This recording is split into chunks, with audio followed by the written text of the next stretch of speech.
এখানে ধান মারতেছিল, এই খড়গুলো নাকি অন্য জায়গায় নিয়ে যাবে। পরে একটি পাওয়ার টিলার গাড়ি নিয়ে আসছিল, অনেকে হ্যান্ড ট্রাক্টর নামে চিনেন।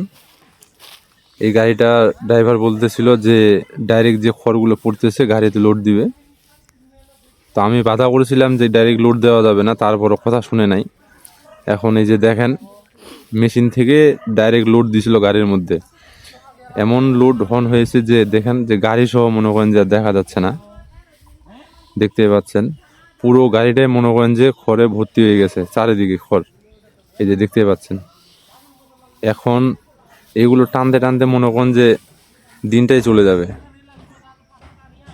এখন বান যে দিবে তার কোনো ব্যবস্থা নাই, এই যে দেখতে পাচ্ছেন পুরো গাড়িটাই একদম ভর্তি হয়ে গেছে খড় দিয়ে।